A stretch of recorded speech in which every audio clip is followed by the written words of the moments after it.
Today on World News, Ron Howard reveals the title for the new Han Solo film while we prepare to be blown away on a new Frozen musical adventure. We will also have an exciting announcement from Destinations to Travel and a few construction updates from around Walt Disney World Resort. Good day and welcome to WDW and Beyond's World News. I'm your host Brian. Thank you for allowing us to spend this time with you. To our top story of the week, Ron Howard, the director of the Han Solo film, reveals the title for the new film as well as a few other updates from Disney Studios. Rob, the wait is finally over. Are you ready to share with us the title for the new Han Solo film? Hey Brian, yes I am. The Han Solo Star Wars spin-off movie has officially wrapped up production, and to celebrate the occasion, director Ron Howard released a video thanking the cast, the crew, and finally let us know what the title of the movie is going to be. And the title is Solo. Hopefully you're going to start seeing more information than trailers and all the other different things coming on that one. But yeah, the big anticipation of what the movie's going to be called is, again, Solo. So, moving on to other news, Coco's coming out, and right before that, they're going to have a short called Olaf's Frozen Adventure. And in anticipation of this, Disney Records is going to go ahead and release the soundtrack for this, which is going to have 4 original songs. And that's going to be released on Friday, November 3rd, before Coco and Olaf's Frozen Adventure comes out in November. A couple other things coming out is 2 new books are released by Disney and D23. One of the books is called Eat Like Walt, The Wonderful World of Disney Food. And this book's going to explore the history behind the various treats and food items available throughout Disneyland. It's going to explore each park's 6 lands and the food items that are associated with each land. And you're going to go further into the history of Walt's experience with food and learn about the 4 restaurants that opened at Walt Disney Studios before Disneyland was even built. This book is available at Amazon for $22. The second book that's available is called Ink and Paint, The Women of Walt Disney's Animation. This book is going to tell the history of how women helped to create Disney animation by bringing color and depth to the drawings that eventually became the stories we know and love today. The book explores the painstaking work that went into coloring these animations, as well as the future technology advancements in animation that women stood at the forefront of. Ink and Paint includes a collection of archival artwork and photography, as well as production documentation and private works. This one's also available on Amazon for around $38. And the last one to round out here for the news is Coco early reviews are in, and Pixar's Day of the Dead movie may be one of their best. Early reviews are out for Coco, and it looks like the Day of the Dead inspired story is going to be another huge hit for Pixar. The latest offering from the animation powerhouse, Coco, tells the story of Miguel, a young boy in Mexico who wants nothing more than to play the guitar. However, his family refuses to allow anyone to make music, thanks to an ancestor who abandoned his family to be a troubadour.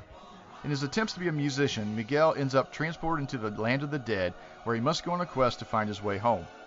The film has been generating quite a buzz, not at least because it adds some much-needed diversity to the Pixar stable. The film has involved lots of careful research into the traditions of the Day of the Dead festivals, and it seems to manage that celebration quite nicely. Early reviews for the film are in, and it sounds like Coco will be another major success for Pixar. Much of the reviews are praising the film for its stunning visuals, including friendly skeletons and gorgeous vistas in the land of the dead. From the trailers, it's clear that this world has been carefully created and is absolutely beautiful. The reviews also praise the attention given to detail on the various aspects of the Day of the Dead and the culture celebrating it. From the street dog that accompanies Miguel in his quest to altars and the marigold petals, it's clear that Pixar really wanted to capture what makes this festival special. So that's it, Brian. Everybody hopefully is looking forward to this at Coco. We got the new soundtrack coming out for Olaf's Festivals, and we got the new Solo movie, and a couple new books. Awesome. Rob, thank you. I'm really looking forward to hearing your review of Coco when it comes out. Now let's bring in Shannon, our travel expert from Destinations to Travel, to share with us an announcement for Disney Visa cardholders. Shannon, what's gotten Disney Visa cardholders so excited? Hey everyone, so over the weekend, Disney Visa Card announced a new promotion. It's a room promotion, and you need to book it between now and January 2nd of 2018. It is valid for most nights from January 1st through April 14th, 2018. Now here's some important details. The number of the rooms allocated for this offer is limited, so time is of the essence. Savings based on the non-discounted room price for the same room. Additional per adult charges may apply if there are more than 2 adults per room at Disney's Value, Moderate, and Deluxe resorts. Must use a valid Disney Visa card or Disney Rewards redemption card to pay the deposit, and you'll need that at check-in as well, because they do double check. Advanced reservations required. Offer restrictions. Here's the bad news. Offer excludes the following room types: campsites, 3-bedroom villas, cabins at Copper Creek Villas, and cabins at Walt Disney World's Disney's Wilderness Lodge. The Little Mermaid standard rooms, those are always excluded. At Disney's Art of Animation, and bungalows at Disney's Polynesian Villas and Bungalows. Cannot be combined with any other discount or promotion. Length of stay requirements may apply. So that's what I have as far as promotions this week. It's been a big month for promotions for the month of October. So I'm sure we're going to see more coming out. Awesome. Shannon, thank you so much.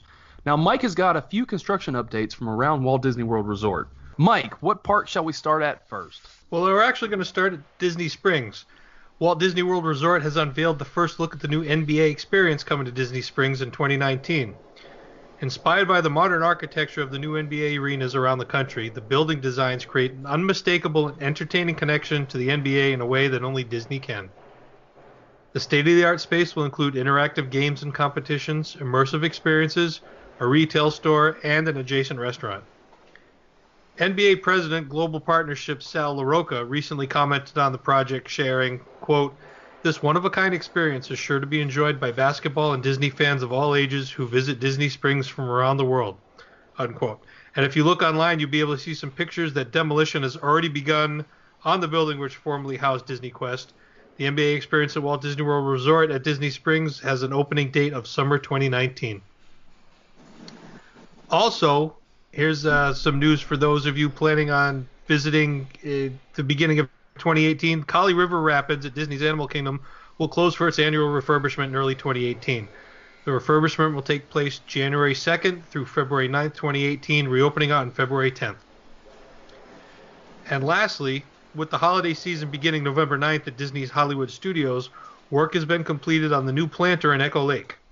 As you may know, the lake was drained earlier this year for some refurbishment with the intention to be done in time for the Christmas season. This new planter is all done and will be home to a brand new Christmas tree this year. So that's what's going on for construction updates and the parks and resorts. Back to you, Brian. Mike, thank you, sir. Now for this week's flash briefing, we've got an update from Hollywood Studios, as well as a way for you to get twice the magic. New adventure from Star Wars The Last Jedi is coming to Star Tours this fall. Earlier this year, Disney Parks blog told you about a thrilling new adventure coming to Star Tours. The adventure continues at Disneyland Park and Disney's Hollywood Studios that will place guests in the middle of an epic battle. The action takes place on the planet Crate, which we got our first glimpse of in the teaser trailer of Star Wars The Last Jedi earlier this year. Today, we're pleased to share that this exciting new sequence, inspired by the latest film in the Star Wars saga, will debut at Disneyland Park and Disney's Hollywood Studios on November 17th, and at Disneyland Paris November 22nd, and as previously announced at Tokyo Disneyland December 15th. Now, here's a way you can get twice the magic. For annual pass holders, you can purchase or renew a qualifying Walt Disney World annual pass at the Amway Center in downtown Orlando and get a free Orlando Magic jersey. Here's the play-by-play. To purchase, visit one of the Disney ticket centers located within the main Amway Center team shop on the event level or behind Section 109 on the terrace level on game nights only. You can select the blue or white Swingman jersey. You can even make it your own. Customization is an extra $20. Redeem your ticket at the team shop on event level or the team shop behind Section 117 on the terrace level on game nights only. It should be noted that while the team store is only open on game days, it is actually open also Monday through Friday from 10 a.m. to 5 p.m. As part of their sponsorship deal, the Orlando Magic jerseys will feature a Disney patch for the next 2 seasons. The offer is available for any pass that offers at least 150 days of admission to the Walt Disney World theme parks. It does not include the water park's annual passes. That'll do it for this week's flash briefing. Now we're going to bring Mike back in and give us a fantasy football update. Well, thank you very much, Brian. We're finishing up this week right now, week 7, and our top 6 places are as follows. In 6th place with a record of 3-3 is D2 Travel, managed by our own Shannon and Troy. 5th place, Woody's Wranglers, also at 3-3, by our co-host Rob. Fourth place is Uzma Kappa with a 4-2 record, currently riding a 4-game winning streak. Third place is the Disney Mermaid at 4-2, just lost last week. Second place is the Southern Chicks, also riding a 5-game win streak at 5-1. And maintaining his firm grasp on first place is Brian's Team Stinks with a 5-1 record, a 2-game winning streak managed by yours truly. So that's the update this week. We'll be back next week to let you know how we go. Mike, thank you for that painful update. Now, as we close the news this week, we have a bit of sad news. Ashley has decided to step down from WDW and Beyond family, and we wish her well in future endeavors. Well, that's going to do it for this week's edition of WDW and Beyond's World News. Thanks for listening, and we'll see you real soon. Be sure to like and subscribe to us on all of your favorite social media platforms, and leave a review on iTunes. The more we hear from you, the more we can give you what you want. Don't forget to check us out on our website at WDW, the letter N, Beyond.com.